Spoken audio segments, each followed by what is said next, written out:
Младата девојка е касна невидливо суштество среде бел ден пред многу сведоци.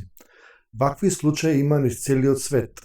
Дали се жители на некоја друга димензија кои влегуваат во нашата димензија од само за нив познати причини. На пладне на 10.5.1951 година улиците на филипинската престолнина Манила беа преполни со минувачи, затоа што во тоа време службениците излегуваа на пауза за вручек.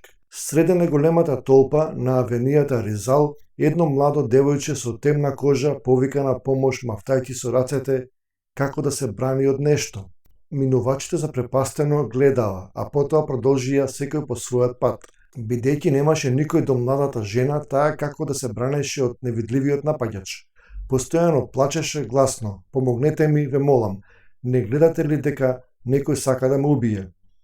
Луѓето околу неа само одмавнуваа со главите и веројатно заклучија дека таа е личност која има одредени ментални проблеми.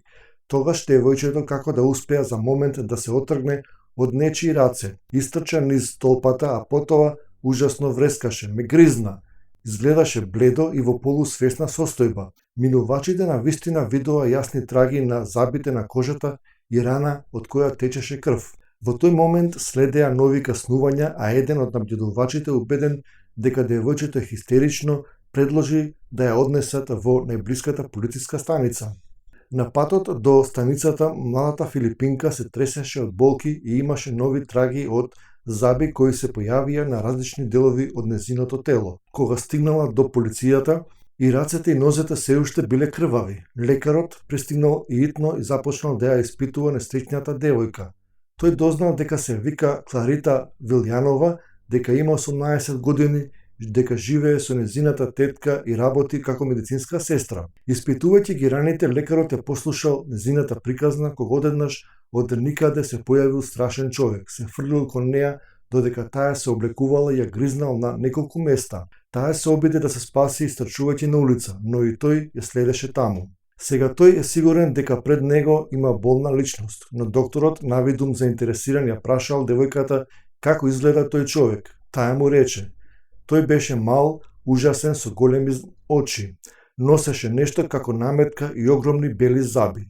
Дури и кога мажот кој ја придружувал девојката во полициската станица изјавил дека не видел никаков напаѓач, лекарот со низок глас му објаснил на дежурниот полицаец дека девојчето е епилептичар и дека се каснала за време на падот. Искусен полицаец, навикнат да забележува важни детали, само одмавна со главата покажувајќи кон вратот на нападнатото девојче и го праша лекарот како можела да се гризне зад задниот дел на вратот.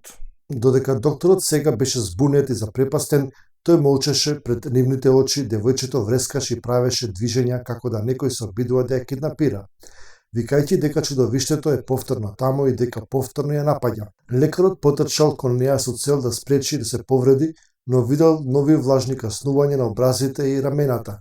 Повикал друг лекар, па решиле да ја пренесат Кларет во болница, а полицаецот за се го известил градоначалникот на Манила Арсени Ласкон. Додека брзата помош ја однела во болница 4 час подоцна, несреќната девојка се уште се борела со невидливиот напаѓач. Во посебна просторија на психијатриското одделение, сцената се повторуваше уште неколку пати, дури и во присуство на лекари. Градоначалникот и архиепископот во Манила, доктор Маријана Лара, која ги побара од итната направена анализа трагите од плунка што останаа на местото на каснувањето, кои покажаа не само дека не е припаѓа на Кларита, туку и дека не се од човечко потекло или воопшто не е познато нивното потекло. Кои се тие суштества? Случајот со младата филипинка е еден од најдобро документираните, бидејќи го објави целиот филипински печат, како и бројни интервјуа со доктор Маријана Лара. Кларит Вилјанова веќе целосно се смири од вечерта на кобниот 10 мај, а лекарот мораше да изјави дека девојчето не страда од никакви ментални нарушувања. Останала во болница се додека не се залечиле раните